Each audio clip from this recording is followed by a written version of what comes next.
Hee-won stares at the plastic stick in her hand, completely paralyzed. For some, 2 pink lines are a blessing, but for others, it's an absolute nightmare.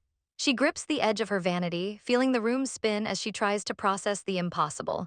Desperate for a different outcome, she scrambles to take another test. The chaos all started a month ago when her 2 best friends announced they were officially a couple. Hee-won's brain completely short-circuits at the news. She tries to keep her composure as they sit at the restaurant, but the awkwardness is heavy. Forcing a painful smile, she manages to stutter out a congratulations to her lifelong friends. Minwook and Miran had been close since childhood, and Hee-won joined their trio later on. She angrily stabs her steak, realizing they completely shattered their unspoken friendship pact. She chews her food bitterly, never imagining the two of them would actually cross the line. The truth is, Hee-won had been secretly harboring feelings for Minwook this whole time. Watching them walk away together, she deeply regrets keeping her mouth shut just to protect their trio. She stares blankly, realizing the 2 people she cares about most have no idea she's hurting. A wave of betrayal washes over her as she stands entirely alone. That night, she buries her face in her pillow and cries her eyes out, accepting her tragic unrequited love. Even so, she wasn't reckless enough to just throw away her morals for a random hookup. That is, until her overly honest bestie Miran decides to overshare about Minwook's bedroom skills. Hee-won is completely caught off guard as Miran praises his impeccable technique. Miran goes into graphic detail while Hee-won sits at her desk, absolutely stunned. The red-haired girl rambles on, leaving Hee-won's mind completely wrecked. Miran just sighs happily on the bed while Hee-won turns bright red from the TMI. Trying to hide her jealousy, Hee-won sarcastically notes that she must have had a great time. But Miran takes it a step further, pitying Hee-won for guarding her virginity just to be the perfect, ethical teacher. The words sting like salt in a wound, making Hee-won feel totally pathetic. Sitting alone in the dark, she stews in frustration over her friend's insensitive bragging. Suddenly, she remembers a business card Miran gave her for a high-end, members-only bar. Slamming her hand down on her desk, she decides she's done playing it safe. She throws her hands in the air, declaring she's going out for the night to get completely wild. It's time to finally cash in the virginity she had protected for 27 years. Flashing back to the present, Hee-won is sweating bullets in her room. Suddenly, Miran bursts through the door without knocking, catching Hee-won totally off guard. Panicking, Hee-won pretends to do some awkward stretches, claiming she's just working on her stamina. Miran narrows her eyes suspiciously as Hee-won fumbles to hide the evidence behind her back. But Miran lunges forward like a predator, demanding to know what she's hiding. The plastic stick drops onto the bed, leaving Miran speechless. The red-haired girl immediately assumes Hee-won was hiding a secret boyfriend. Hee-won avoids eye contact, hesitating to drop the real bomb. She finally admits she has no idea who the father is, causing Miran to shake her by the shoulders like a ragdoll. Realizing Hee-won actually went to the bar for a one-night stand, Miran goes pale. Blaming herself for giving her the membership card, Miran insists on taking her to a clinic that afternoon. Later, they arrive at the building, with Hee-won dressed up in sunglasses like a secret agent. Miran smacks the glasses off her face, telling her to stop acting so suspicious. She assures Hee-won that this luxury clinic is totally private, so nobody will recognize her. Hee-won feels a little relieved about the privacy, but her comfort doesn't last long. Suddenly, she lets out a horrified scream as she spots Minwook sitting in the lobby. Hee-won turns to Miran in sheer panic, demanding to know why he's here. Miran casually explains she invited him for extra support, completely oblivious to the fact that Hee-won is dying inside. Minwook asks if she has any way to track the mystery man down so she doesn't have to face this alone. Trying to remember, Hee-won vaguely recalls the guy mentioning his main job was to monitor something. Hee-won blushes as she lists out the only things she remembers about the mystery man, like his handsome face and great body. Miran sighs in frustration, needing actual identifying information, but Hee-won admits they never exchanged details. Suddenly, Hee-won spots a familiar school uniform in the lobby. Hee-won completely freezes, recognizing the girl as Si-hyun Kang, a student from her own homeroom class. Miran immediately assumes the worst, suspecting the older man with the student is a total creep. Hearing the girl's name called, Hee-won rushes over in a total panic. She grabs her student by the shoulders, completely startling the poor girl. Tears well up in Hee-won's eyes as she assumes her student is in serious trouble. She promises to protect Si-hyun, leaving the teenager incredibly confused. Turning her fury to the older man, Hee-won screams at him for acting so recklessly. She aggressively grabs him by his suit collar, completely ready to throw down. But the second she grabs his suit, she gets a massive flashback and realizes this is the exact same chest she was all over the other night. Minwook and Miran rush over to intervene, thinking their friend has officially lost her mind. Hee-won frantically shoves them back, her heart beating out of her chest. Miran tries to calm the situation, totally confused by the sudden chaos. Shaking like a leaf, Hee-won hides behind her bestie and points straight at the man in the suit. She drops the absolute bombshell that he is the father of her baby. Minwook and Miran's jaws drop straight to the floor in pure shock. The man recognizes her immediately, casually remarking on the funny coincidence. Without hesitating, Miran charges forward and absolutely pummels him for seducing her sweet friend. Hearing his deep voice again confirms everything for Hee-won. She trembles, remembering exactly how he sounded whispering to her in the dark. As Miran continues her assault, Si-hyun finally manages to speak up. The student nervously introduces the man being battered as her uncle. Miran immediately questions if he's a real uncle, forcing Minwook to pull her back like a rabid dog. Si-hyun gives them a deadpan stare, asking if they need legal documents to prove they're related. Miran finally backs down, awkwardly realizing she just assaulted a random family member. The uncle Do-jun puts the pieces together and realizes this is his niece's homeroom teacher. He calmly adjusts his collar, unfazed by the absolute circus that just happened. Miran shoves a terrified Hee-won forward so they can properly introduce themselves. The two stand awkwardly in the middle of the lobby, the tension thick enough to cut with a knife. Hee-won bows deeply, desperately apologizing for the massive misunderstanding. Trying to change the subject, Hee-won asks Si-hyun why she's at the clinic, and the student shyly admits her family is expecting a new baby. Si-hyun playfully whacks her uncle's arm, begging her teacher to keep the family secret from her classmates. Hee-won cringes internally, realizing she completely misjudged the situation like an idiot. But then Do-jun turns the tables, asking what brings her to the clinic. Panicking, Miran jumps in and loudly claims that she is the pregnant one, trying to cover for her bestie. But right on cue, a nurse bursts through the doors, loudly calling Hee-won's name for her appointment. Hee-won's soul completely leaves her body as she accepts she is totally screwed. Minutes later, the group is forced to sit together in the waiting room in pure, agonizing silence. Miran tries to shoo the student away, but Si-hyun insists on waiting for her favorite teacher. Miran narrows her eyes, quietly analyzing the man sitting across from them. She expected the guy from the club to be total scum, but he actually seems incredibly put together. She notes his handsome features and expensive clothes, wondering just how loaded he really is. Even more surprising, he doesn't seem fazed at all about running into his one-night stand at a literal gynecologist's office. Miran watches him closely, completely desperate to know what's going on in his head. The four of them sit like statues, with Miran internally cursing Hee-won for this absolute disaster. Meanwhile, Do-jun sits quietly with a serious expression, finally confirming it's really her. But instead of regretting it, he reflects on that night, admitting it was his first one-night stand too. And as he remembers their hands intertwined in the dark, he silently admits it was absolutely incredible. Flashback to the morning after, Do-jun wakes up stretching in an absolutely amazing mood. That is, until he notices two crisp bills resting on the sheets next to him. He stares at the money, completely baffled by what just happened.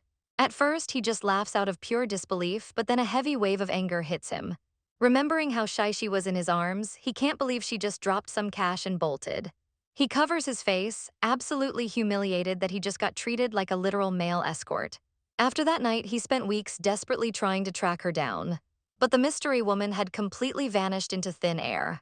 Cutting back to the present, he's totally mind-blown that his wild one-night stand is actually his niece's homeroom teacher.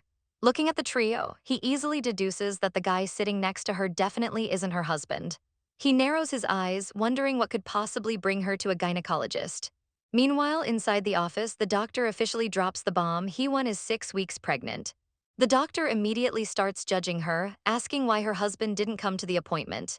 Hee-won stammers, totally unprepared for the hostile interrogation. She sweats nervously, wondering if she should just lie and say he's in the waiting room. But before she can speak, the doctor rudely states that they don't provide abortions at this clinic. Hee-won is completely stunned as the doctor coldly suggests she go somewhere else if that's what she's looking for. The older woman tells her to decide quickly, leaving Hee-won absolutely speechless. Wrapping up the appointment, the doctor dismissively asks if she has any other questions.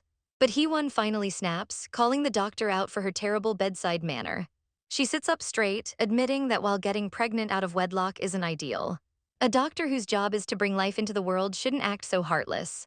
She fiercely scolds the woman for throwing the word abortion around so casually to a new patient.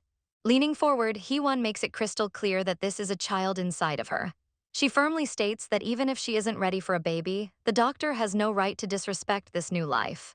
The doctor clears her throat awkwardly, completely shut down by the teacher's fiery speech. The older woman tries to backtrack, but the damage is already done. Walking out, Hee-won fumes over the doctor's absolute audacity. She's practically shaking with anger as she reaches for the door handle. Suddenly, she steps out and realizes all four of them are staring at her in dead silence. She freezes, totally mortified that Do-jun is still waiting there. Miran and Minwook rush over, frantically asking if everything is okay. Thinking fast, Hee-won slaps on a fake smile and laughs it off like nothing happened. She completely lies, telling her student it was just a routine uterine cancer screening. She even throws her friends under the bus, pretending they just followed her here for a normal checkup. Si-hyun buys the excuse, while Minwook groans on the floor after catching a swift strike to the gut for trying to talk. Hee-won sighs in relief, thinking she actually managed to dodge this massive bullet. But right on cue, the nurse bursts into the lobby, loudly reminding her not to forget her baby's ultrasound picture. The words drop like an anvil, shattering Hee-won's entire lie in a split second. She stares into the void, realizing the universe is completely against her while Do-jun watches the chaos unfold. Later that day, the two finally sit down alone at a nearby cafe to talk. Do-jun acts completely unfazed, calmly mentioning that she seemed anxious in the clinic. Hee-won grips her glass of water, stubbornly refusing to admit how stressed she actually is. He leans in slightly, casually hinting that as Si-hyun's uncle, he knows exactly what she's worried about. Feeling totally exposed, Hee-won struggles to find a way to justify her messy situation. But he completely shifts the dynamic, officially introducing himself as Kang Do-jun instead of just the uncle. Hee-won is frustrated by his calm demeanor, snapping back that formal introductions don't matter right now. She glares at him, wondering why he's acting so incredibly arrogant while her life is falling apart. As he casually sips his coffee, she starts to doubt if this cool, collected guy is really the passionate man who rocked her world that night. Trying to regain some control, she firmly demands that he keep her private life completely separate from her job as a teacher. Hee-won stares him down, swearing that no matter how messy her personal life gets, she always gives 100% to her students. She admits he has every right to judge her from an ethical standpoint, but insists that night was a one-time mistake. Gripping her dress nervously, she promises to have a serious talk with his niece the next day at school. She begs him to keep her secret quiet so she can handle the absolute dumpster fire of her life on her own. Without waiting for his response, she abruptly stands up and announces she's leaving. Do-jun just sits there in complete silence, making her feel even more anxious. She fumes internally, wondering why she's the only one being treated like a criminal while he gets to sit there looking perfectly fine. Exhausted from the absolute roller coaster of a day, she realizes she doesn't even have the energy to wait for him to speak. She grabs her purse, just wanting to sprint away and pretend none of this is happening. But before she can bolt, he casually claims the baby is his, causing Hee-won to practically short-circuit as she desperately claims it's only hers. His sharp gaze locks onto hers, demanding she sit back down to finish the conversation. Defeated, she slowly sinks back into her chair, dreading whatever is about to come out of his mouth. He leans forward, noting that his previous question might have been a bit too vague for her.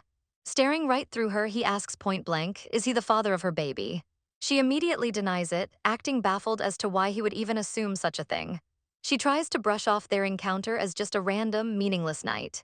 But Do-jun drops the hammer, calmly reminding her that he didn't use a condom and he knows it was her first time. Flustered, she practically screams that emergency contraception exists, claiming she took care of it afterwards. Stacking lies like a house of cards, she blurts out that the baby belongs to her fiancé and they're getting married soon. Do-jun isn't buying a single word of it, pointing out that her wild story makes zero sense. He calmly dismantles her lie, asking why an engaged woman would sleep with a stranger and then drag her friends to verify the pregnancy. Seeing her cornered, he tells her to stop making excuses, but she stubbornly offers to speak to Si-hyun's parents if he's worried about her qualifications. She glares at him, demanding to know why he's trying so incredibly hard to tear down her alibi. He doesn't miss a beat, telling her straight up that she's a terrible liar. Resting his chin on his hands, he states the obvious. Literally every single clue points to him being the father. Realizing she's completely overwhelmed, he gracefully suggests they pause the conversation and meet again tomorrow when her head is clear. She tries to argue, but he totally shuts her down by pointing out that her friends are still waiting for her outside. Hee-won glances out the window and completely panics, realizing Miran and Minwook have been parked there spying the entire time. Smooth as butter, Do-jun tells her to get home safely and that he'll see her tomorrow. He casually strolls out of the cafe, leaving Hee-won totally stunned and scrambling to keep up. She watches him leave, her brain completely frying as she tries to figure out his endgame. Outside, Minwook rolls down the window and tells her to hop in so they can take her home. She gets into the backseat, looking totally drained as Minwook checks to see if she's okay. Hee-won quietly asks to be dropped off at her mother's house instead, leaving her friends completely puzzled. Minwook immediately offers to go in with her, knowing how toxic her relationship with her mom can be. But Miran finally snaps, glaring at Minwook and asking why he's acting like Hee-won's actual boyfriend. The tension in the car instantly skyrockets as Miran calls him out for ignoring her all day while catering to Hee-won's every need. She fiercely reminds him that he was supposedly too busy with his startup to text her back this week, but came running the second Hee-won called. Minwook sighs, telling Miran she's acting completely out of character. But the red-haired girl is furious, refusing to just sit back and watch her boyfriend act like a white knight for her best friend. She crosses her arms, deeply hurt that he was so hyper-focused on Hee-won that he barely acknowledged her existence today. Minwook tries to defend himself, reminding her that they were a tight trio long before they started dating. He argues that Hee-won doesn't have anyone else to lean on, so obviously he's going to step up on a terrible day like today. He tells her to drop the jealousy, but Miran just glares out the window, totally unconvinced. Meanwhile, Hee-won arrives at her mother's apartment, only to be greeted by an incredibly cold stare. Her mom rudely comments on how tired she looks, and Hee-won just awkwardly brushes it off. Sitting in the living room, the atmosphere is completely freezing as her mother asks why she's visiting on a random weekday. When Hee-won shakes her head, her mom just shrugs and immediately goes back to reading her book. Hee-won's heart sinks. She knew better than to expect a warm hug, but she hoped her mom would at least ask how she was doing. She clutches her hands in her lap, feeling completely foolish for thinking she could ever find comfort here. Sitting in the painfully quiet living room, her mother coldly asks if she's heard any news about her father lately. Hee-won gently brings up her younger half-sibling, but her mother immediately snaps, demanding to know why she speaks about them like family. The older woman glares, ordering Hee-won not to treat her father's new family as equals. Hee-won lowers her eyes, looking completely crushed by the harsh words. The air in the room turns absolutely freezing as her mother sits rigid and unbothered. Looking at her mom, Hee-won realizes that anyone walking in would think she grew up loved, even though she never received an ounce of affection. She stares at the ceiling, heavily regretting her decision to even come here. She originally visited hoping for a little maternal advice about her unexpected pregnancy. But as she watches her mother read indifferently, she already knows exactly what the woman would say. Her mom would absolutely tell her to get rid of the baby without a second thought. Pushing her luck, Hee-won asks if her mother still resents her father. She points out that they must have loved each other once, pushing her mom to finally put down her book. Staring straight ahead, the older woman asks if Hee-won thinks she hated her father so much that she hated her own daughter too. Before Hee-won can answer, her mother slams her book shut and coldly tells her to go home. But Hee-won finally reaches her breaking point, her eyes welling up with tears. She demands to know why she spent her entire childhood being blamed for a failed marriage that wasn't her fault. Standing up, she asks if her mother was really that miserable being forced to marry her dad just because she got pregnant. Finally letting it all out, Hee-won screams that her parents must have had feelings for each other back then, so she shouldn't be treated like the villain who ruined her mom's life. Her voice cracks as she realizes firsthand how hard it is to accept an unwanted pregnancy. Her mother just sighs, stating that she always made sure Hee-won had everything she needed growing up. But Hee-won just looks at her with absolute heartbreak, whispering that she provided everything except actual love. Wiping her tears, she apologizes for upsetting her and quickly heads for the door. The absolute worst part is that her mother doesn't even try to deny it. Hee-won walks out feeling completely hollowed out, realizing her mom really never loved her. Outside, Minwook rushes over looking deeply concerned, immediately sensing that something terrible just went down. Meanwhile, cut to the corporate world, where Do-jun is hard at work in his vice president office. His assistant bursts in, gently scolding his boss for skipping dinner and bringing him some takeout. He playfully presents the sushi, trying to get the notoriously picky CEO to finally eat something. But the assistant narrows his eyes, sensing that Do-jun is hiding a massive secret. He points out that the usually flawless executive was actually distracted during their last meeting. Before the assistant can guess what's wrong, Do-jun casually takes a sip of water. Without missing a beat, he announces he's getting married, causing his assistant to literally spit take across the room. Coughing his lungs out, the assistant completely panics as Do-jun calmly asks him to clear his schedule for a May wedding. The poor guy begs him to stop joking around, but Do-jun just breaks his chopsticks with a deadpan stare. To make matters crazier, Do-jun orders him to find a new house with a massive yard, stating his current condo isn't fit for raising a child. The assistant slumps in his chair, feeling like he's actually losing his mind as his boss treats this like a standard business deal. Unfazed, Do-jun continues rattling off his demands, telling him to book a high-end hotel for the venue. Knowing he can't argue with the CEO, the assistant aggressively chews his sushi and agrees to play wedding planner. But he practically begs to know who the mystery bride is, guessing every rich heiress in the city. Do-jun shoots down every single guess, leaving his right-hand man completely stumped. He even asks if it's the hot new model they just signed, desperately grasping at straws. The assistant accuses him of holding secret meetings, absolutely baffled by this sudden romance. Do-jun casually pops a piece of sushi in his mouth, denying that one too. Moving on, Do-jun orders him to schedule a trip to Daehan High School for the very next morning. When asked why Do-jun drops the absolute mother of all bombs, he's going to meet the mother of his child. The assistant's brain completely flatlines as he drops his chopsticks in pure shock. Staring blankly, Do-jun casually confirms that he's going to be a father. He casually snaps his chopsticks, telling his assistant to push his morning meetings back an hour to make time. The assistant is sweating bullets, struggling to comprehend how his boss managed to get someone pregnant out of nowhere. Do-jun just smirks slightly, finally revealing that his future bride is a teacher. Hee-won sits in a morning staff meeting, completely exhausted after a sleepless night. Her brain is fried, and she catches herself absent-mindedly doodling her baby daddy's name next to her own on her notepad. Suddenly, a coworker nudges her just as the head teacher barks her name. She jumps up in a panic, hastily apologizing for zoning out. The older man lectures her harshly, questioning how she expects to teach kids when she can't even focus for 20 minutes. He warns her to set a better example, especially since they have a new student teacher shadowing them today. He then assigns the new guy, Mr. Jae-hoon Lee, to follow Hee-won around. Hee-won's eyes go wide. She frantically whispers to her coworker, wondering why a Korean literature teacher is shadowing her. The coworker eagerly volunteers to take him instead. And it's easy to see why. The new guy is ridiculously handsome. The other female teachers immediately start swooning, hoping he's single and ready to mingle. The staff quietly gossips, realizing he must have some serious nepotism connections to get a placement so early in the school year. Hee-won sighs, highly annoyed by his unfair advantage. As she touches her stomach, the slang word for connection accidentally reminds her of the 2 pink lines on her pregnancy test. Her coworker glances over, confused by her weird muttering. Panicking, Hee-won desperately covers her notepad, making up a super lame excuse about drawing lines in her lesson plans. But the head teacher absolutely loses it, slamming his fist on the desk to scold her for chatting again.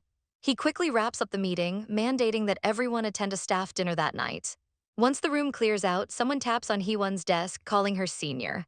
It's Jae-hoon, flashing a charming smile and saying it's been a while. Her coworker is thrilled to find out they went to the same college.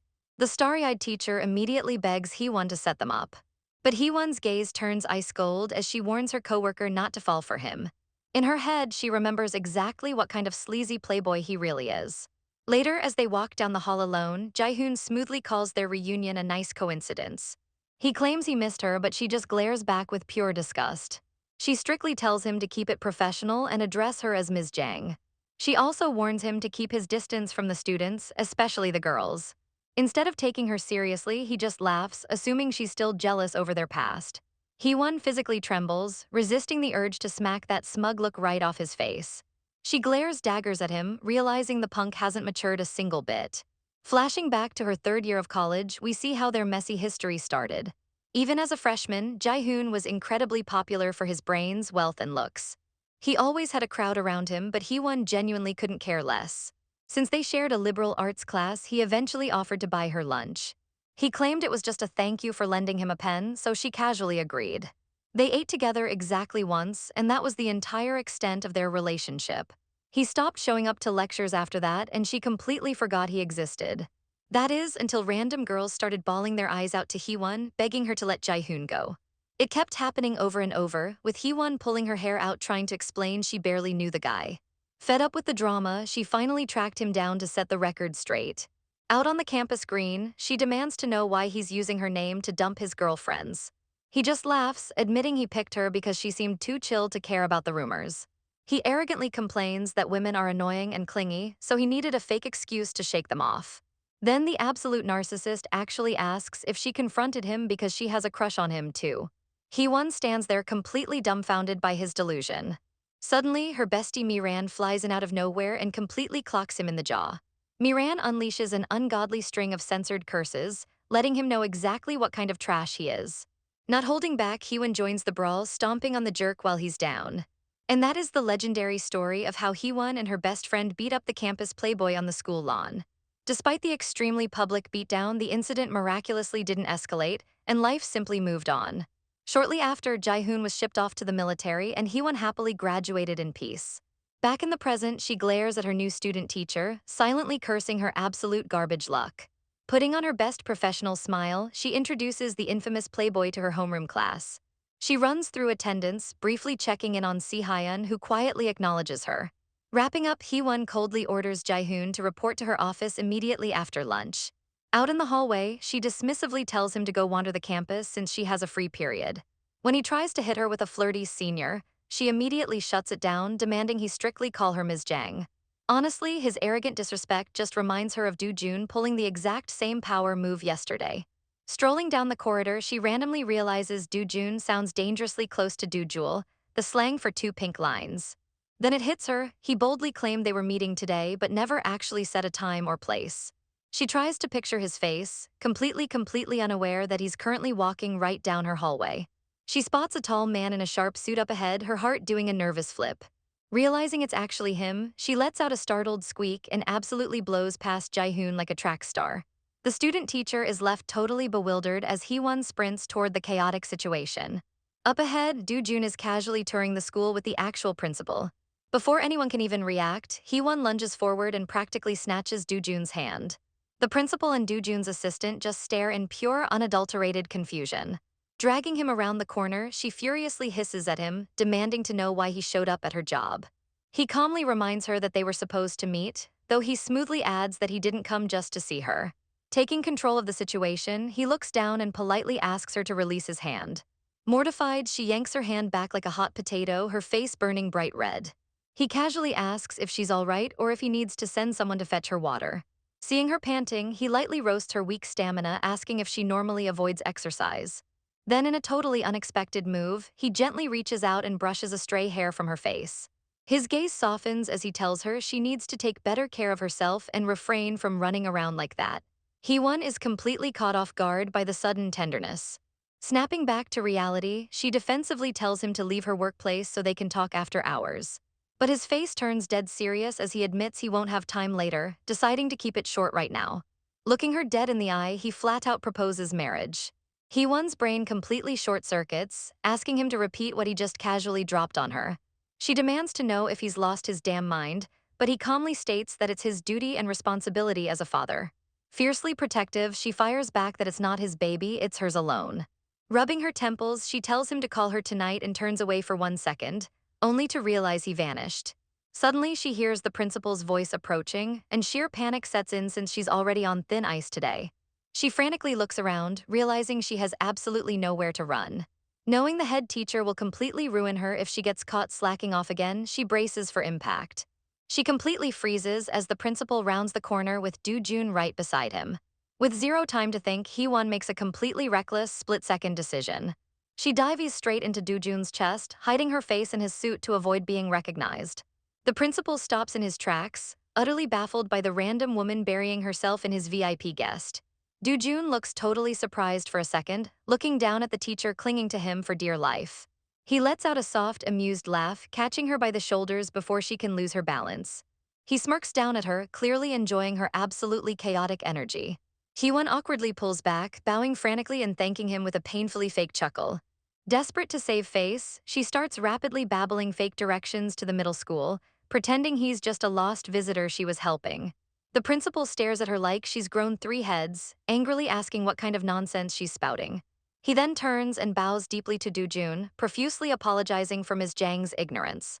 Hee-won's jaw practically unhinges as she hears the principal call him Mr. Chairman. The pieces finally connect. Her baby daddy isn't just rich, he's the literal chairman of the school board. Smirking, Do-jun smoothly tells the principal to head up to the office so he can have a word with his employee. The principal stares in absolute shock, asking if the two of them actually know each other. Hee-won freezes, but Do-jun smoothly takes control. Acting completely unbothered, Doo-jun politely tells the principal to head up to the office without him. The principal stammers but quickly obeys, leaving the two of them alone in the hallway. Once the boss is gone, Doo-jun flashes a sly smirk as he looks down at her. His assistant quickly excuses himself as well to give them some privacy. The second they're alone, Hee-won rips her hand away like she just touched a hot stove. She stares at the floor, completely overwhelmed by the reality of the situation. Her head spins wildly. The man she slept with isn't just rich, he's the literal chairman of her school's foundation. Paranoia completely takes over her brain as she assumes this bizarre coincidence spells the end of her career. She seriously wonders if his sudden marriage proposal was just a trap to see if she's a gold digger trying to extort him. Convinced he's trying to nip the problem in the bud to protect his wealth, she starts expecting the absolute worst. Tears prick her eyes as she assumes he's already plotting to fire her to make the issue disappear quietly. Feeling totally defeated, she decides she refuses to play his twisted little game. Doo-jun watches her closely, completely unaware of the wild conspiracy theory brewing in her head. Trying to escape, Hee-won makes a weak excuse about needing to prep for her next class. But Doo-jun easily blocks her path, insisting they aren't done talking yet. Hee-won's eyes turn ice cold, convinced she already knows his ruthless endgame. She lets out a heavy sigh, deciding she absolutely won't beg for her job. Instead of cowering, she violently snaps. She aggressively grabs his tie and yanks him down to her eye level, taking him totally off guard. Breathing heavily, she glares right into his eyes with pure defiance. She fiercely promises to drop her resignation letter on his desk before first period, so he doesn't even have the satisfaction of firing her. Refusing to back down, she vows to raise her baby entirely on her own, making it clear she doesn't need his money. Dropping his tie, she turns on her heel and storms down the hall like an absolute boss. Doo-jun is left standing in the breeze, completely flabbergasted by her outburst. Instead of being mad, he adjusts his tie and mutters to himself that he's the one taking responsibility, realizing she totally misunderstood him. Outside, he regroups with his assistant, who is heavily stressing over having to cancel a major dinner meeting on such short notice. Doo-jun just ignores the complaints, pointing out that managing schedules is literally his job. The assistant sighs, wondering how he's supposed to miraculously cancel an event that was planned weeks ago. Doo-jun just smirks, telling his right-hand man to use his silver tongue to fix it since he's the second most convincing speaker in the nation. When the assistant asks who the #1 speaker is, Doo-jun arrogantly implies it's himself. The assistant grumbles, totally weirded out by his boss's sudden out-of-character behavior today. Suddenly, Doo-jun stops walking, deep in thought. The assistant almost crashes into him, asking why he hit the brakes so hard. Doo-jun randomly asks if his name sounds like Doo-jul, the nickname Hee-won uses for the baby. His assistant is totally lost, so Doo-jun just waves it off and tells him to handle the dinner. The assistant changes the subject, noting that the fiancé seemed super awkward and the romance looks completely one-sided. But Doo-jun just smiles warmly, calling her peculiar but beautiful, clearly amused that she tried to be his white knight. Meanwhile, Hee-won pulls her student Si-hyun aside, desperately fishing for intel on her uncle's behavior. Si-hyun innocently mentions that Doo-jun is meticulously calculated and never does anything spontaneously. Hee-won's brain completely short-circuits at that piece of information. If he's never spontaneous, she wonders if that means their wild one-night stand was actually planned.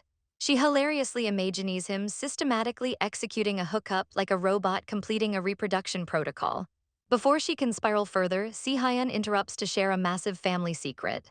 Hee-won's heart pounds as the teenager gets incredibly serious. Si-hyun reveals that the woman who gave birth to her sibling isn't her biological mother. Hee-won is stunned, but Si-hyun quickly clarifies that her stepmom isn't evil, so there's no need to worry. The teen explains her bio parents had a fiery, forbidden romance that her grandfather hated. But tragically, her mother passed away when she was 6, meaning she was basically raised by her uncle Doo-jun. Dropping one last piece of lore, Si-hyun reveals her dad is actually a famous painter known for his portraits of women. Hee-won's jaw drops as she points out the window, asking if Si-hyun's dad painted the famous piece hanging right in the hallway. Si-hyun confirms it, making Hee-won realize her best friend Miran is actually a massive fan of his work. She suddenly remembers reading a scandalous magazine article about Han-jun Kang marrying a curator 12 years younger than him. Si-hyun casually confirms the gossip, admitting it was a bit of a shock since her stepmom is only 8 years older than her. But she quickly clarifies that her dad isn't a bad guy, he's just incredibly spontaneous and completely relies on his younger brother, Doo-jun, to handle the serious stuff. Doing the math, Hee-won realizes that if Doo-jun is 4 years younger than her dad, he must be exactly 34 years old. Si-hyun wraps up her story, asking her teacher to keep her family history a secret from the other kids. Hee-won nods, touched that the student trusted her enough to open up. Thinking this is the perfect moment to bond, Hee-won decides they should swap secrets. She tells Si-hyun that she's glad she has someone to talk to and promises to keep her secret safe. Taking a deep breath, Hee-won prepares to drop her own massive bombshell. But before she can even start, Si-hyun completely shuts her down, bluntly stating that she doesn't care. The student deadpans that whatever happened yesterday is her teacher's private life, and it's none of her business. She promises she's not fragile or judgmental, so Hee-won doesn't need to explain herself. Relieved, Hee-won smiles and thanks her, allowing Si-hyun to officially excuse herself from the room. As the student leaves, Hee-won sits back in her chair, completely amazed. She realizes she totally misjudged the situation, thinking they were about to have a touching heart-to-heart. She chuckles to herself, noting how mature Si-hyun is. Honestly, she felt like the kid in that interaction. Exhausted, Hee-won completely face-plants onto the desk. She notes that the kid's cold, logical attitude is exactly like her uncle's, making her dread the mandatory staff dinner even more. Out in the hallway, a frantic student comes sprinting down the corridor, screaming Si-hyun's name. The girl completely ignores Si-hyun's confusion, grabbing her wrist and yanking her forward like a ragdoll. Si-hyun rips her arm away, demanding to know what the massive emergency is. Her friend's eyes practically sparkle as she announces an epic one-on-one basketball match between two of the most popular seniors. Si-hyun just blankly stares, recognizing one guy as her annoying neighbor and the other as his classmate. She tries to brush it off to go eat lunch, but her friend violently yanks her back by her jacket. The girl drops the real gossip. They aren't just playing basketball, they're fighting over a girl. Si-hyun narrows her eyes, surprised that her perpetually chill neighbor Taewoo would actually fight over a crush. They rush into the gymnasium, which is absolutely packed with screaming students. Annoyed by the crowd, Si-hyun demands the full story, forcing her friend to quickly summarize the insanely long chain of rumors. Apparently, the other guy, Kai-young, was trash-talking some girl, claiming she belonged to him, which caused Taewoo to snap and tell him to shut up. Si-hyun's friend swoons, thinking it's the most romantic thing ever since Taewoo usually avoids drama. She explains that instead of throwing punches, Taewoo challenged the loudmouth to settle it on the court. Si-hyun rolls her eyes, knowing Taewoo just hates fighting, and bluntly asks who the mysterious girl is. Her friend totally ignores the question, completely hyper-focused on the drama as they push their way to the front row. The gym erupts as Taewoo finally walks in, causing all the girls to basically lose their minds. Si-hyun's friend literally shakes her, screaming about how lucky she is to be his neighbor. Si-hyun just glares at the court, muttering that knowing him is her biggest regret in life. She watches him put on his perfect, charming student council smile, knowing it's all fake. In her head, she pictures him as a two-faced demon, knowing he's secretly the laziest, most cunning guy on the planet. She flashes back to him tormenting her at home, remembering how even her own dad wouldn't believe her because Taewoo is such a good actor. But seeing him fight over a girl actually gives her hope. If he gets a girlfriend, maybe he'll finally stop bothering her. She totally loses it, throwing her hands in the air and laughing like a maniac at the thought of finally being free. But her celebration is cut short when Taewoo steps onto the court and locks eyes with her. She completely freezes as he starts walking directly toward her section of the bleachers. The girls around her absolutely lose their minds, thinking he's walking over to pull some romantic K-drama move. But one of the girls points right at Si-hyun, realizing she's the one he's looking at. The crowd starts murmuring, realizing the big showdown is actually over her. Hiding her face in her jacket, Si-hyun cringes, utterly humiliated as the other girls start loudly questioning his taste. Without hesitating, she dumps her jacket onto her friend and absolutely sprints out of the gym, refusing to deal with this mess. Outside the gym, Si-hyun's friend Ranai confidently struts down the ramp, convinced she's got everything figured out.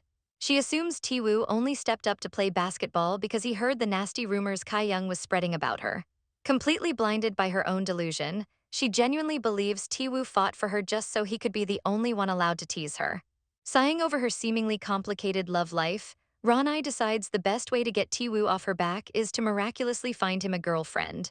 Right on cue, she spots Jaehoon lingering outside and happily introduces herself to the new student teacher. Her heart does a total backflip as the ridiculously handsome guy actually gives her the time of day.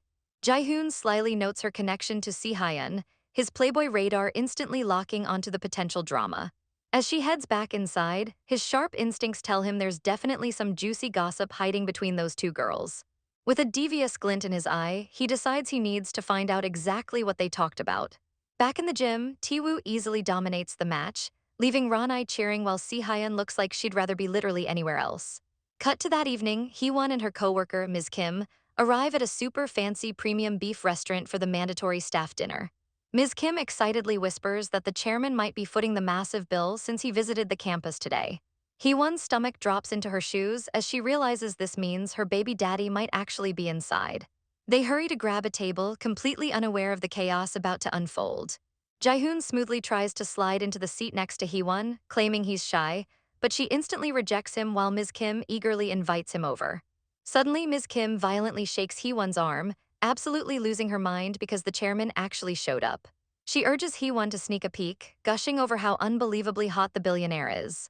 Hee-won stares in pure denial, thinking there's no way a guy with his status would crash a basic school dinner. But sure enough, Do-jun is sitting right at the head table, causing Hee-won to mentally facepalm as her two worlds aggressively collide. Noticing her panic, Jae-hoon smoothly places a hand on her shoulder, playing the concerned coworker. Hee-won's eyes turn to literal ice as she orders him to get his dirty paws off her immediately. The room quiets down as the principal claps his hands to kick off the dinner. Instead of his usual snooze fest speech, he proudly announces that the chairman will say a few words. Do-jun stands up, effortlessly oozing charisma, and jokes about how much he hated long, boring speeches back in his school days. Keeping it completely boss level, he just tells everyone to eat up and enjoy the night. The teachers erupt into applause, instantly obsessed with their unbelievably chill boss. Meanwhile, Ms. Kim is practically shoving premium meat at Jae-hoon, while Hee-won coldly tells the intern to just eat and stop acting so familiar.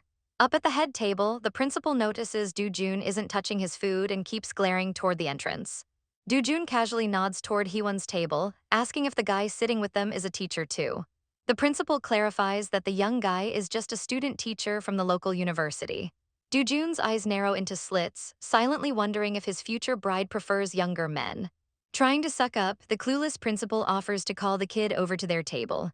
Jae-hoon nervously approaches the VIPs, introducing himself as a fourth-year college student. Do-jun plays the friendly boss, claiming he just wants to chat to see how the younger generation thinks these days. Then he hits Jae-hoon with an insanely complex question about Emile Durkheim's sociological theory on educational integrity. Jae-hoon completely blanks, sweating bullets as he realizes he's completely out of his depth. Having exposed the kid as a total airhead, Do-jun shifts gears, sharply asking his thoughts on the rude gesture of touching another man's woman. Before Jae-hoon can literally evaporate from anxiety, Do-jun laughs it off as a joke, prompting the principal to loudly fake laugh along. Do-jun smoothly offers him a drink but declines one for himself, claiming he has to be the designated driver for someone very special tonight. Jae-hoon nervously chugs his shot, totally paranoid that he just somehow made an enemy out of the most powerful man in the room. Back at the grill, the beef is sizzling, but Ms. Kim notices Hee-won hasn't touched a single drop of alcohol. Hee-won plays it off smoothly, claiming she's not feeling well and wants to stay sober. Ms. Kim assumes she's coming down with a cold, giving Hee-won the perfect excuse to bail early. Her coworker pouts, whining that she'll have nobody to talk to if Hee-won leaves. But the second Jae-hoon walks back to their table, Ms. Kim's face lights up, completely thrilled to have the hot intern all to herself. Before leaving, Hee-won decides to be a real one and gives her coworker a massive reality check. She leans in and whispers that Jae-hoon is completely unprincipled and prefers taking girls to cheap motels instead of actual dates. Looking her dead in the eye, Hee-won warns her that the pretty boy is an absolute wolf in sheep's clothing. But Ms. Kim just bursts out laughing, basically saying if a guy looks that good, she's totally fine with him being a walking red flag. Realizing her friend is a totally lost cause, Hee-won just sighs, tells her she was officially warned, and waves goodbye for the night. Stepping out into the chilly night air, Hee-won shivers and wraps her arms around herself. Suddenly, Do-jun appears behind her like a ninja, scaring her half to death. He quickly apologizes while she clutches her chest and tries to calm her racing heart. He smoothly offers to take her home, but she stubbornly declines the VIP treatment. Teasing her, he asks if she's done something illegal since she gets startled so easily. Ignoring her protests, he notices she's shivering and gently drapes his suit jacket over her shoulders. He asks what she was doing wandering around the parking lot in the dark. Embarrassed, she admits she has a terrible sense of direction and basically got lost trying to leave. She nervously rambles, realizing how utterly pathetic she sounds right now. Do-jun just flexes that he has a flawless internal GPS, jokingly claiming he can forge paths where none exist. Taking charge, he insists they head to his car so they don't freeze outside. Leaning in close, he drops a line so smooth it could melt butter, admitting he only came to the dinner tonight because of her. He reminds her she wanted to talk after thinking things over, so there's no reason to run away. Defeated by his logic, she finally agrees to hear him out. She tries to hand his jacket back, but he coolly refuses to take it. He urges her to walk faster, pointing out it would be a total disaster if any of her coworkers spotted them together. Safely inside his luxury ride, he playfully asks if she at least knows her own address. When she gives him a deadpan stare, he quickly clears his throat and claims it was just a joke. Getting down to business, he asks if she's thought about his sudden marriage proposal. Hee-won doesn't hesitate, firmly telling Mr. Chairman that she absolutely will not marry him. But he corrects her, demanding she use his actual name instead of his corporate title. He then brings up the weird word she muttered earlier, asking who on earth Do-jul is. She bluntly states it's the nickname she gave the baby, catching him totally off guard. He argues that since half the baby is his, she can't just make up a nickname without his input. Turning the tables, he demands solid proof that he isn't the father. He challenges her to produce this mysterious fiancé she lied about earlier, calling her absolute bluff. Moving past the lie, he openly complains about the nickname, completely baffled by her choice. He argues there are a million prettier names out there, asking why she'd curse their kid with such a weird one. Hee-won snaps, reminding him she's a Korean teacher, not a math teacher who likes drawing two lines, which is exactly what the nickname translates to.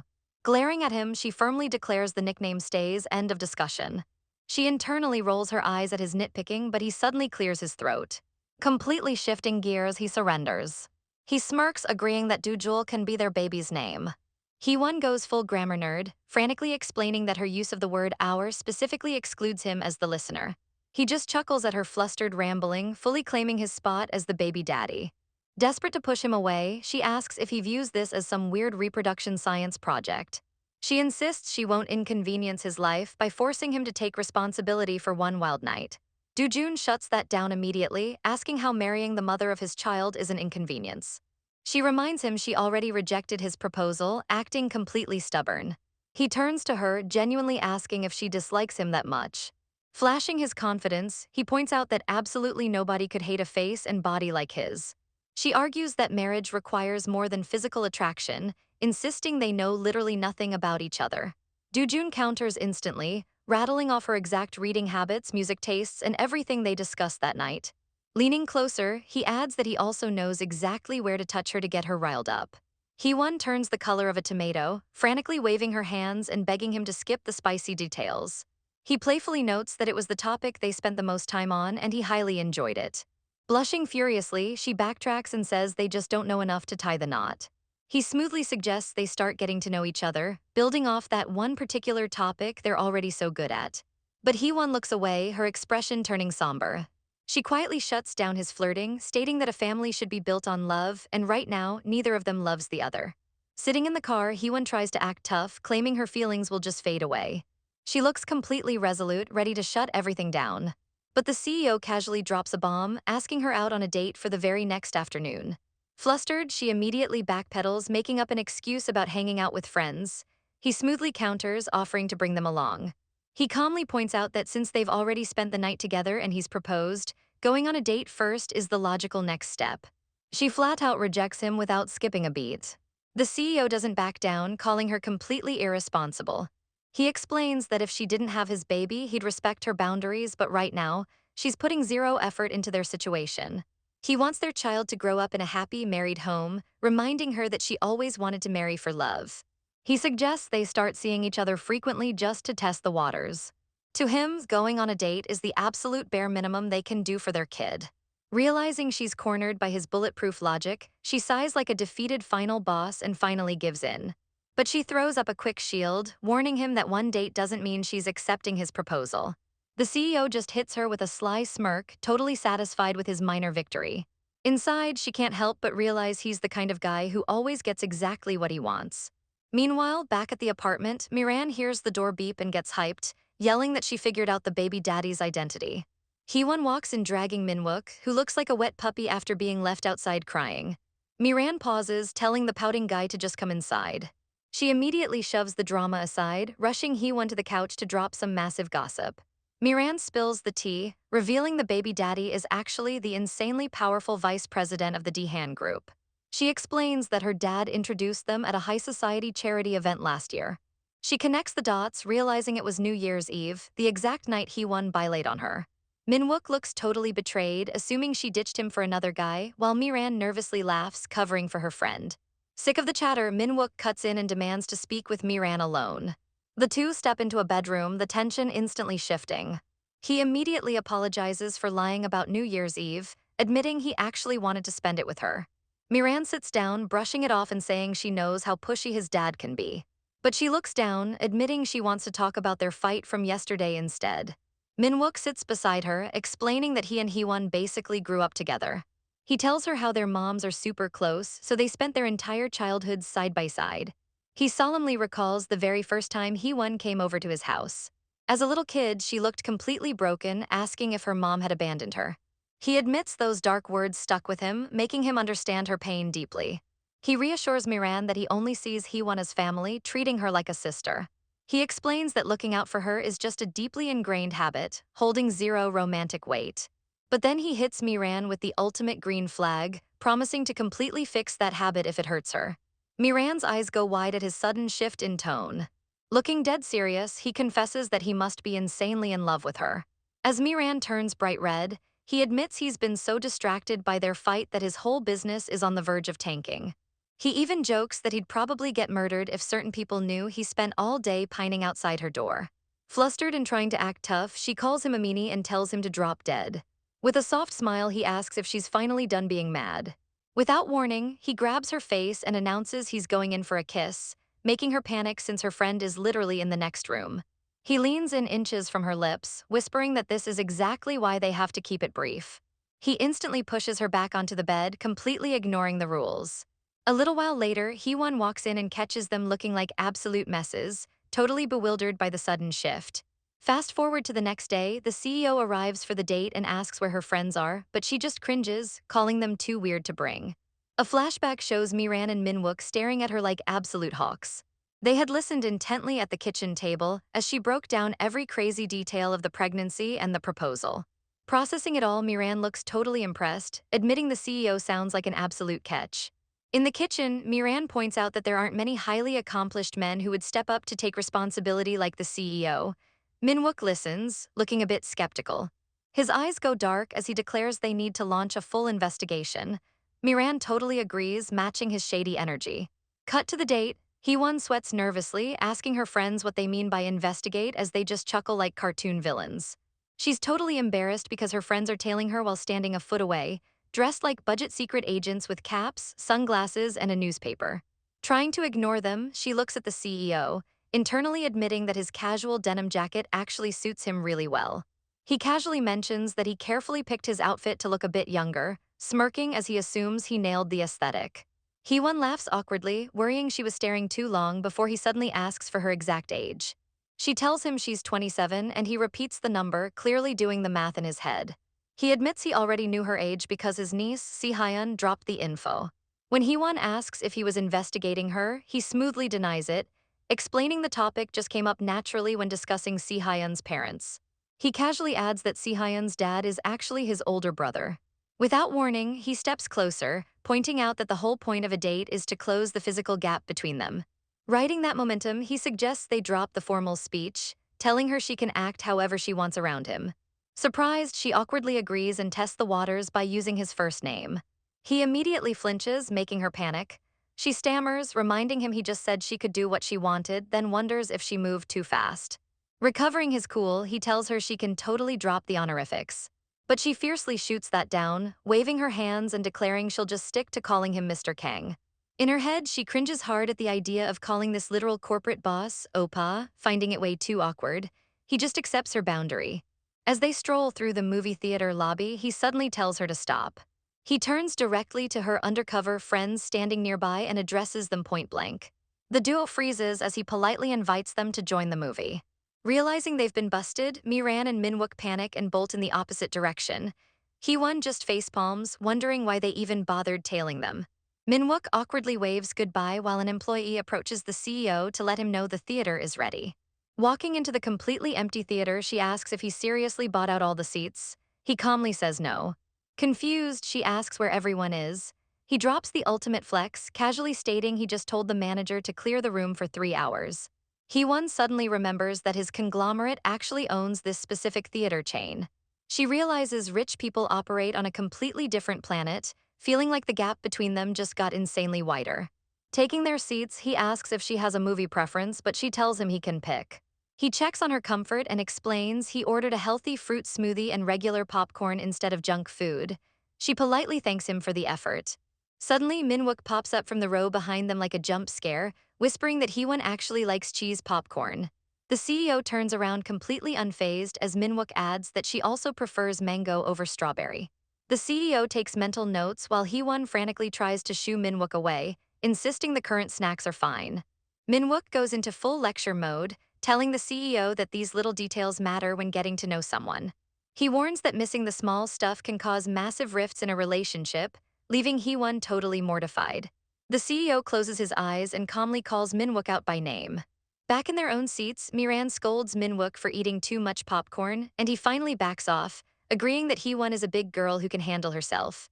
The theater manager bows deeply, asking the vice president if he needs anything else. He immediately orders the mango juice and cheese popcorn Minwook suggested, then tells her to play the most popular movie. The movie starts and it's a gritty action flick. Hee-won is confused since she thought it was already out, but gets distracted by a guy aiming a gun on screen. She happily sips her smoothie, pumped that she gets to watch a movie she actually wanted to see. On screen, a guy in a red suit smugly taunts his enemy, daring him to pull the trigger. Hee-won leans in, completely hooked, wondering why the guy is so insanely confident in a standoff.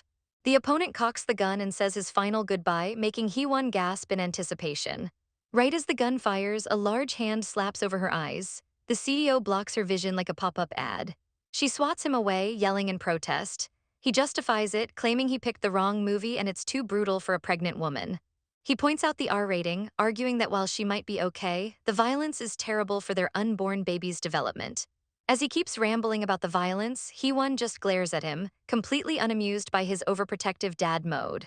She sighs in frustration, thinking that if she gets censored during the best scenes, the movie is entirely pointless. She turns to snap at him, but he suddenly lands in close, completely invading her personal space. He gently grabs her chin, shifting the vibe from 0 to 100 and leaving her totally flustered. The CEO lands in dangerously close, completely erasing the personal space between them. Hee-won flinches back, totally overwhelmed by the sudden proximity. Her heart starts hammering against her ribs like crazy. She covers her mouth, her face turning beet red as panic sets in. Out of nowhere, a massive flashback hits her. Her brain completely short-circuits, replaying the steamy memories of their one-night stand. She suddenly remembers exactly what his lips tasted like. But just as she gets swept up, an image of Minwook and Miran flashes in her mind, pulling her back to reality. She feels completely torn, realizing her body and her heart are pulling her in two totally different directions. Later, out in the lobby, Minwook gets a sudden call about a finished logo design. He admits he has zero artistic vision and begs Miran to help him pick the final one. She happily agrees, and the two rush off together, leaving Hee-won behind. Miran waves a quick goodbye as they completely ditch the third wheel. Left alone, the CEO smoothly suggests they head out too. Later at dinner, he notices she's picking at her food and asks if the movie dragged her down. She sighs, explaining she just felt bad for the main character who aged out of his prime by the end of the film. She admits the character was like a childhood hero to her, so watching him get old felt like something was being stolen from her.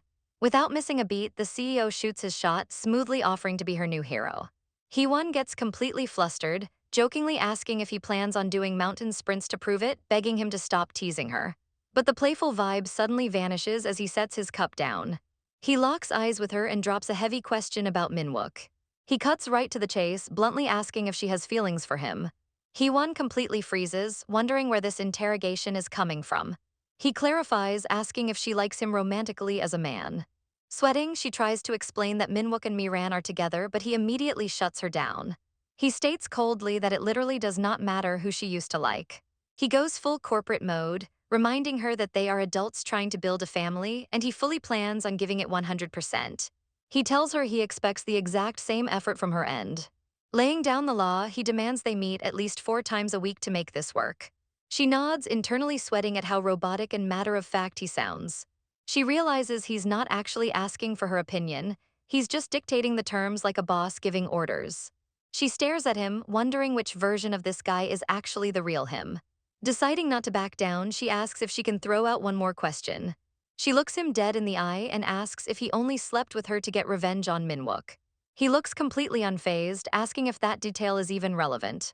She holds her ground, asking what happens if it is. He shuts it down with pure logic, declaring that as long as they are together, he will be absolutely faithful. He coldly warns her not to drag him into the middle of her messy past relationship. Looking away, she silently admits to herself that her crush on Minwook was entirely one-sided anyway. The CEO assures her that whatever drama she's imagining isn't going to happen. As he casually sips his tea, she's left reeling. She frantically wonders how the heck he even figured out her secret feelings in the first place. Fast forward 2 weeks, Heewon is sitting on a park bench enjoying a gorgeous spring day. But instead of relaxing, she just lets out a massive, exhausted sigh. Over the last 14 days, they've strictly followed his schedule, meeting up for dinner and late-night drives. She admits he's been the ultimate gentleman the entire time. But despite the luxury treatment, she feels like they haven't made a single ounce of actual romantic progress. She remembers his cold, robotic promise to try his best. He basically treats their courtship like a weekly quota he has to hit. Slumping down on the bench, she realizes this isn't a real romance. It's basically just a corporate business transaction. Heewon scrolls through her phone, realizing her texts with the CEO are completely dry. It's literally just business scheduling, no emojis, no flirting, proving they aren't a real couple at all. She admits she's still struggling to adjust to his massive wealth and their totally different worlds. Staring at the sky, she doubts she'll ever actually reach the point of wanting to marry him. Suddenly, his niece Si-hyun pops up out of nowhere with a bright smile. Si-hyun admits she skipped gym class because the nurse's office was too stuffy. She sits down next to Heewon, casually pointing out her massive, depressed sigh. When she asks what's wrong, Heewon brushes it off as just everyday stress. Si-hyun instantly pivots, dropping a rumor that the gym teacher has a massive crush on Heewon. Heewon tells her to chill with the baseless rumors, but Si-hyun insists the guy makes it super obvious. Si-hyun then demands to know what's really bothering her, slightly offended that Heewon won't open up. Heewon hesitates, and Si-hyun assumes another student named Tiwoo is the one bothering her. Heewon completely denies it, explaining they just happened to bike to school together. She bought a bike to commute alone, but he instantly copied her, which is definitely weird, but she tries to ignore it. Changing the subject, Heewon asks Si-hyun for advice on how to get someone off her back. Si-hyun's eyes light up like fireworks as she violently grabs Heewon's hands. Thrilled, she assumes Heewon is finally trying to shake off her uncle, completely misunderstanding the situation. Si-hyun declares this gives her hope and thanks her, leaving Heewon totally lost. Suddenly, the gym teacher walks up, acting way too territorial and telling Heewon it's time for class. Si-hyun awkwardly excuses herself to leave them alone. The teacher casually recognizes Si-hyun, but Heewon is entirely done playing nice. She completely shuts him down, demanding he stop acting close and properly address her as Ms. Jang. The teacher's mask slips, and he hits her with a toxic smirk, warning her to see how long she can keep up that haughty attitude. Meanwhile, back at corporate headquarters, the CEO is getting a standard business briefing from his secretary. As the secretary drones on about market shares and upcoming meetings, the CEO totally zones out. His mind drifts to a flashback of the day everything seemed to fall into place. He remembers finishing his last meeting 30 minutes early. Feeling unusually free, he decided to grab a cocktail to unwind. He was feeling completely impulsive that night, open to whatever the universe threw at him. Then Heewon slid up to the bar right next to him, effortlessly breaking the ice. He was originally at the bar looking for the perfect person for a specific corporate plan. But she totally threw him off guard, making him curious about her instead. They ended up clicking instantly, talking nonstop for over an hour. He remembers how bold yet warm she was, completely charming him. Looking into her bright eyes, he admits it actually made him feel loved. When she finally asked him what he needed for his plan, he was already hooked. He wasn't repulsed by her boldness at all, in fact, he was all in. But looking back, he realizes that magical moment was just an illusion. It was all part of a bigger reality check he totally missed. Back in the present, his secretary slams a hand on the desk, begging him to focus. Out of nowhere, the CEO hits him with a curveball, asking if he's unlikable. The secretary absolutely roasts him, saying his calculating nature makes him a terrible boss. He starts rambling about how the CEO's sudden schedule changes are making the whole team sweat bullets. The CEO cuts him off, clarifying he meant unlikable as a man, leaving the secretary utterly speechless. Deep in his feelings, the CEO says he feels like an umbrella after the rain stops. He explains the metaphor, totally useless and just getting in the way. The secretary panics, asking if Heewon literally called him useless to his face. The CEO says no, prompting the secretary to wildly guess if she called him old instead. When the CEO denies that too, the secretary asks if she just flat out hates him. Out of ideas, the secretary suggests a classic rich guy move, just throwing money and expensive gifts at her to buy her love. The CEO admits to his secretary that he already tried the sugar daddy route, but Hee-won immediately rejected the designer bags. He realizes his massive wealth is completely useless on her since she just gets uncomfortable. Desperate for points, he called his niece Si-hyun for intel to figure out exactly what Hee-won likes. The secretary absolutely loses his mind when he realizes the billionaire CEO is skipping work to buy spicy rice cakes. Ignoring the panic, the CEO casually ditches his high-stakes shareholder prep, completely passing the buck. He tells the stressed-out secretary to just handle it and walks out, leaving the guy yelling in despair. Later, the CEO waits patiently in his luxury car outside Hee-won's school. He spots her walking out and smiles, thinking she looks as cute as ever. But his mood instantly goes sour when he spots another guy walking right next to her. Cut to Hee-won on the phone with him, letting him know she just finished work. He tells her he's on his way, making her panic since they literally just saw each other yesterday. He uses his bulletproof corporate logic, reminding her it's Friday and they still need to hit their 4 dates-a-week quota. Completely exhausted, she reluctantly agrees to meet him and hangs up. A quick flashback shows exactly why she's in such a terrible mood. Earlier that day, she was grading some totally bombed pop quizzes, scolding her students. Suddenly, a boomer teacher named Mr. Young barged in and started yelling at her out of nowhere. He berates her over the quizzes, talking down to her in front of everyone. The gym teacher, Mr. Shin, tries to play white knight and steps in to defend her. But it completely backfires. Mr. Young snaps, calling her nothing but a glorified student teacher. He sighs, realizing Mr. Shin's interference just fanned the flames and made things 10 times worse. She stares blankly, totally unsurprised by the older teacher's toxic behavior. Mr. Shin tries to de-escalate, telling Mr. Young that the kid's quiz answers were harmless. Ignoring him, Mr. Young demands the students bow and apologize for the silly test answers. Hee-won takes the heat, apologizing as well and promising it won't happen again. But Mr. Young keeps running his mouth, complaining about how arrogant young people are these days. Hee-won finally hits her breaking point and snaps back, asking if he's talking about her. She demands to know why he's publicly shaming her in front of the entire faculty and student body. Mr. Young looks completely bewildered that she actually has the guts to talk back. Then she drops an absolute nuke, accusing him of throwing a tantrum just because she refused to do his paperwork for him last year. She glares at him, exposing his petty grudge for everyone in the room to hear. Furious and exposed, Mr. Young violently stomps his boot on the ground like a total maniac. He gets right in her face, screaming at the top of his lungs. Mr. Shin immediately grabs the furious boomer, holding him back to stop things from getting physical. He distracts Mr. Young by bringing up his night fishing plans, trying to sweep the whole mess under the rug. Mr. Young lets himself be dragged away, fuming that he's never been disrespected like this in 20 years. Later outside, Mr. Shin apologizes for making things worse, but Hee-won blames her own lack of emotional control on her secret pregnancy hormones. The two walk together in silence for a moment before Mr. Shin suddenly stops. Out of nowhere, he shoots his shot, asking her point-blank if she has a boyfriend. Hee-won is caught completely off guard as he awkwardly asks her out to dinner. She realizes Si-hyun's rumors about his massive crush were totally spot on. She immediately hits the brakes, rejecting him and confirming she's already seeing someone.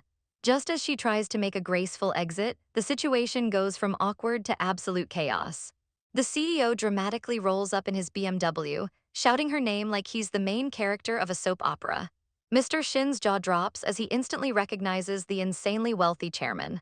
Mortified, Hee-won awkwardly laughs, waves bye to the gym teacher, and tries to sprint away from the sheer embarrassment. But the CEO isn't letting her escape that easily. He gets out of the car and literally sprints toward her while she panics and yells at him to stay back.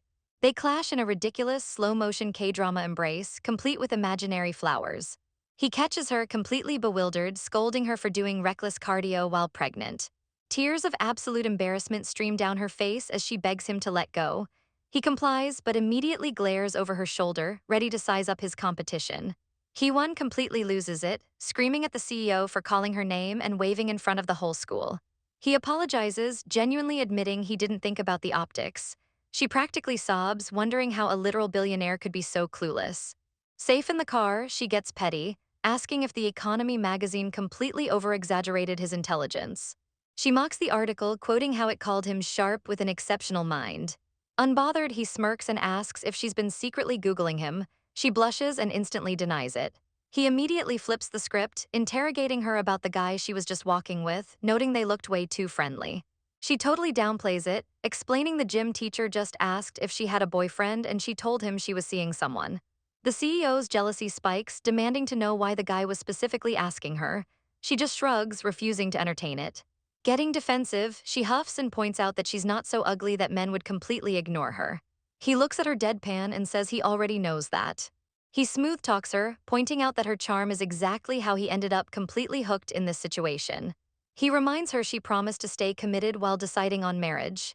She nods, agreeing that's exactly why she rejected the teacher.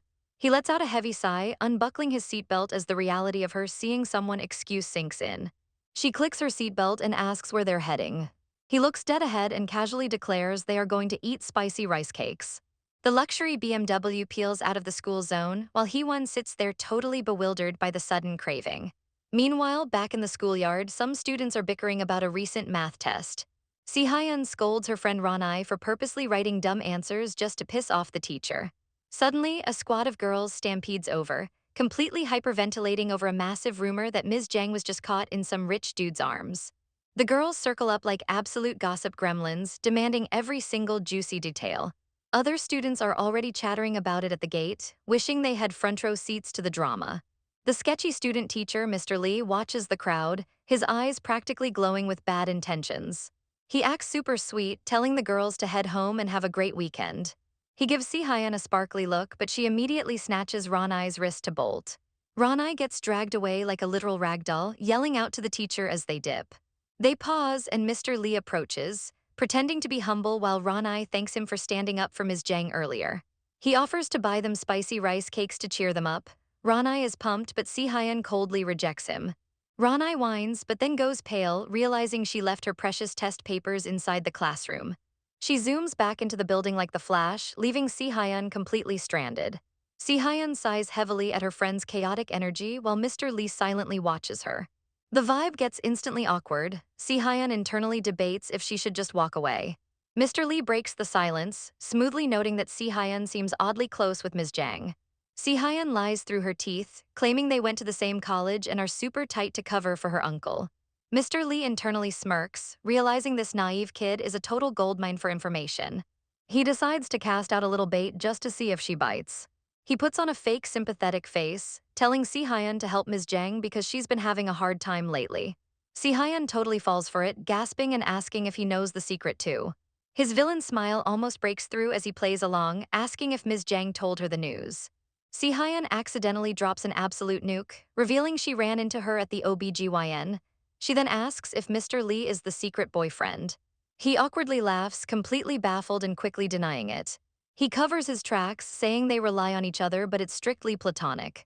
But the gears in his head start turning as he connects the dots. He realizes Si-hyun just accidentally outed the pregnancy. He asks her who the real boyfriend is. Si-hyun says she doesn't know, suddenly realizing her uncle Do-jun might actually be in the friend zone. Mr. Lee pushes further, casually guessing that Ms. Jang must be rushing into a marriage soon. Si-hyun sighs, feeling bad for her uncle's apparently one-sided crush. Meanwhile, Mr. Lee's internal monologue is going wild with the new OBGYN and baby daddy intel. He smirks like an absolute menace, realizing the perfect, haughty Ms. Jang has gone and gotten herself knocked up. Ranai finally comes sprinting back down the sidewalk with her papers. Panicking, Si-hyun begs Mr. Lee to keep his mouth shut, knowing that if Ranai hears the rumor, it'll spread through the school like wildfire. Meanwhile, the students and Mr. Lee arrive at the spicy rice cake shop, only to find the doors completely locked. They stare at the drawn blinds, super confused since it definitely shouldn't be closed at this hour, guessing they might be remodeling. Ranai looks absolutely devastated since it's her favorite hangout spot. Defeated, the trio turns around and heads off to find food somewhere else. Cut to the inside of the shop, where Hee-won is staring at an absolute mountain of food. She looks at the CEO in disbelief, begging him to tell her he didn't rent out the entire restaurant. She sighs, feeling totally awkward about this massive rich guy flex, internally wondering how he even found out about her cravings in the first place. She stares at the feast, swallowing hard because it honestly looks way too good to pass up. Saying screw it, she grips her chopsticks and aggressively stabs a giant rice cake. The CEO tells her to just speak her mind if she's mad. She complains about him renting the whole place out while fiercely chomping down, prompting him to ask why she's using her chopsticks like literal murder weapons. She tries to tell him he's imagining things, but he confidently calls her bluff. He urges her to just spill what's actually bothering her as she silently chews. She finally sets her chopsticks down, ready to lay down some ground rules. She firmly tells him he can't just throw his money around and close down local spots, pointing out that her students eat here and his grand gestures are totally inconveniencing them. He pauses, looking slightly guilty, and admits that genuinely didn't cross his mind. He drops his guard, softly confessing that he just wanted to buy her the absolute best rice cakes in town since he heard this place was top tier. Hee-won's heart actually skips a beat at his totally genuine sweet excuse. She looks at him softly, wondering if he's actually way more thoughtful than she originally gave him credit for. But he instantly shatters the moment, bluntly stating that if she hates these awkward setups, she needs to hurry up and marry him so they can date freely. Hee-won just sighs, reminded that his endgame is still purely business, securing a perfectly married family for their baby. But honestly, she can't even stay mad as she happily keeps eating, admitting to herself that the food really is ridiculously good.